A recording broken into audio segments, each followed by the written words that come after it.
Leslie, a milestone for every actor is getting their Screen Actors Guild card. Now, what job got you that? I did a commercial, but I went to audition for the commercial. I had no idea what Screen Actors Guild card was. I had no clue. And so I went in, and it said SAG, yes or no. And I asked this girl next to me, I said, SAG, is it better to be SAG than not? And she said, yeah. And so I just wrote yes. And I got the job, and I went to San Francisco for the job. And they were like, so are you SAG or no? And I'm like, yeah, well, no, I don't, yeah, well, whatever. And I didn't know, I still didn't know what it was. And I guess they ended up paying a big fine. Oh. But I got my SAG card. What was the commercial? It was for nail polish called Now Nouvage. Oh, And I got to roller skate. right. It was fun. Last year I felt sorry for Cuba Gooding Jr. because everywhere he went, people were saying, "Show me the money." Are you bracing yourself for George of the Jungle? Oh yeah, I don't get sick of that song. Well, I haven't yet. I think it's a great song. It doesn't, you don't get tired of it. It's like that Mission Impossible theme song. You just want to hear it over and over again. So.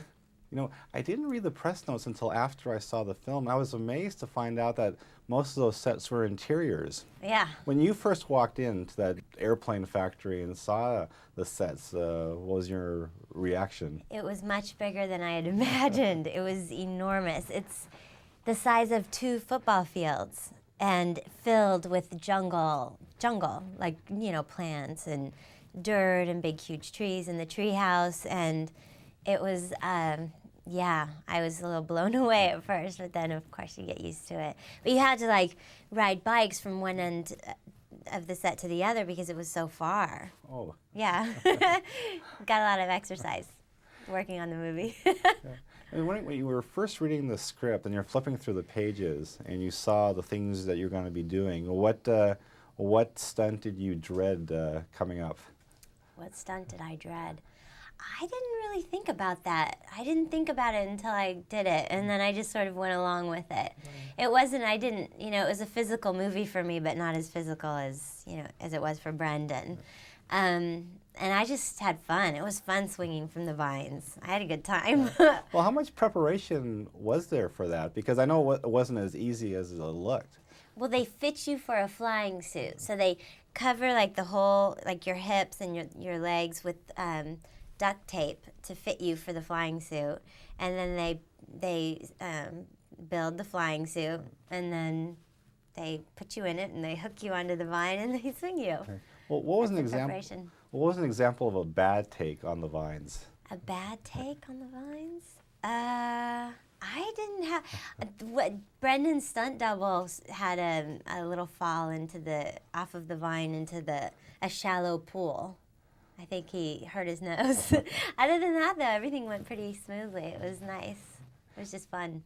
Now, the elephant, a little bit of apprehension on your part riding that beast? Not at all. She was so lovely. She was a beautiful animal. And she would help us up by putting her arm out, and, we would step on her arm and get on her back. And she was just a sweet animal. No apprehension. Well, we see how George's Jungle sweeps you off your feet, your character in the film. In real life, what does a guy have to do to impress you? Brendan did a good job. I think I fell in movie love. Are we talking in real life or with Brendan? Oh, in real life. Be like Brendan.